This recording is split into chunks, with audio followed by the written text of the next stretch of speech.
எலி காய்ச்சல்.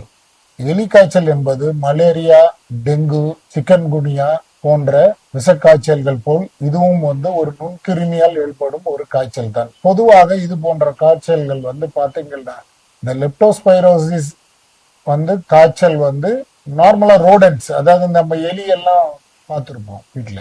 சோ இந்த எலிகளுக்கு தாக்கப்படும் ஒரு விதமான ஒரு விஷக்காய்ச்சல், எலிகளுக்கு உண்டான நோய். இந்த எலிகளுக்கு உண்டான நோய், இந்த ரோடன்ஸ் எல்லாம் பாதிக்கப்பட்டு இது என்ன பண்ணுனா அதனோட யூரின்ல இதனுடைய கிருமிகள் வெளியேறிவிடும். நார்மலா ரோடன்ஸ் எல்லாம் பாத்தீங்கன்னா இங்க அங்க ஓடிட்டு இருக்கும். மழைக்காலங்கள் இதனுடைய இது ஜாஸ்தியா, வீரியத்தன்மை ஜாஸ்தியாக இருக்கும். இது மழை நீர் தேங்கி உள்ள இடங்களில் எல்லாம் இந்த ரோடன்ஸ் எல்லாம் இந்த எலிகள் எல்லாம் போகும் பொழுது அதனுடைய யூரின் ஈஸியா பாஸ் பண்ணிட்டு போயிடும். சோ இதனுடைய கிருமிகள் அந்த யூரின்ல அந்த இருக்கிற தேங்கி இருக்கும் மழை நீரில் நம்ம தேங்கி அதனுடைய கண்டாமினேஷனா வாட்டரா இருக்கும். இந்த இடத்தில் கால்கள்ல கிராக்ஸ் நிறைய இருக்கும், வெடிப்புகள் இருக்கும். கால் நம்மளுடைய வெடிப்பட்ட கால்கள் இதனுடைய அந்த கண்டாமினேட்டட் வாட்டர், இந்த லெப்டோஸ்பைரோசிஸ் என்ற வியாதியை உற்பத்தி பண்ணும் இந்த எலிகளில் இருந்து வருகிற யூரின் கண்டாமினேஷன் வாட்டர்ல நம்மளுடைய கால்கள் பதியும் பொழுது அதன் மூலம் வழியாக இது நம் உடலில் ரத்தத்தில் கலந்துவிடும்.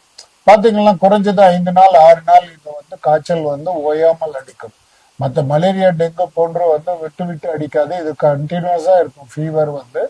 இதை நீங்கள் கண்டு பயப்பட வேண்டாம். ஆரம்ப கட்டத்திலேயே இதற்கு உண்டான சிகிச்சை எடுத்துக்கொண்டால் சிறப்பாக இதிலிருந்து விடுபட்டு விடலாம். நார்மலா இதுக்கு பேசிக்கான சில பிளட் டெஸ்ட் இது எல்லா இடத்துலயும் available, both government hospital, private ஹாஸ்பிட்டல்ஸ்ல எல்லாமே அவைலபிள் இருக்கிறது. இது குறிப்பிட்டு பாத்தீங்கன்னா நம்ம பாடியில் இருக்கிற லிவர் தான் டேமேஜ் பண்ணும். காமனா ஃபீவர் வந்த பிறகு ஒரு ஜாண்டிஸ் வரும். ஸோ அந்த டைம்லயாவது நம்ம இது சாதாரண காய்ச்சல் அல்ல, இது முக்கியமான ஒரு விஷ காய்ச்சல் என்பதை உணர்ந்து நாம் உடனடியாக இது ஸ்பாட் டெஸ்ட், மேட் டெஸ்ட் என்று பல்வேறு வகையான டெஸ்ட்டுகள் இதில் இருக்கிறது. இது கவர்மெண்ட்லயே நிறைய டெஸ்ட் இதை லிபரலா தான் பண்றாங்க, நிறைய டெஸ்ட்.